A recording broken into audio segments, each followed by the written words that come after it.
I guess we then did embark on a full frontal attack on the Costello case, and we built prisons. We built them up and down the Region 1 area from, well, really from the middle of the state on up, really mostly in Region 1 though. And every time they threw a roadblock, I'd say, well, if you want me to design something here that'll work or tell you how to do it, then I'm going to do it, because we're going to do it. It's not the matter, not that we can't and won't do it. We're going to do it. It's just a matter if we get there with your plan or my plan, but we're going there. So that's basically the way it went throughout my 4 years. We built all those prisons, and we got the Costello case right to the door.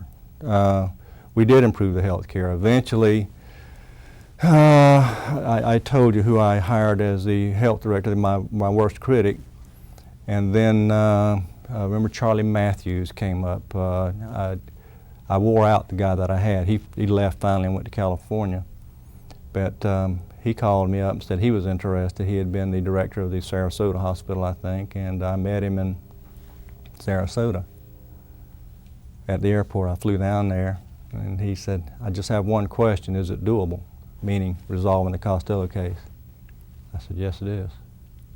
We're there, but you need to carry the rest of the way if you're willing to do it. I said, let's do it. That was it. Didn't talk about salary, didn't talk about working, nothing.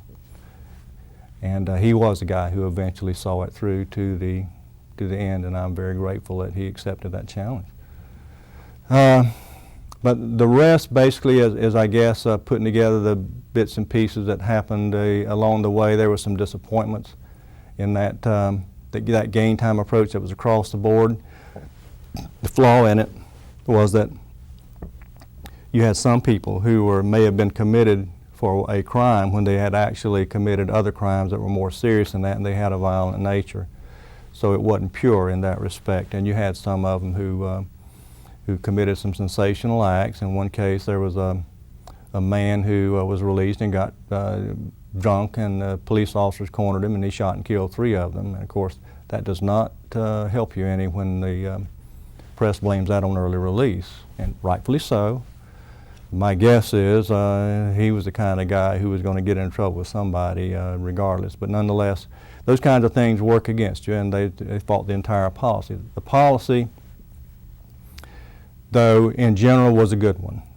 In order to meet the state in no way could have ever put up enough money to meet the Costello requirements without doing the release. So they couldn't do it fast enough. And it would have been an across-the-board release had they done it any other way. So still, I make no apologies in that regard. I think it was the right decision and the only decision that could have been made at that point in time.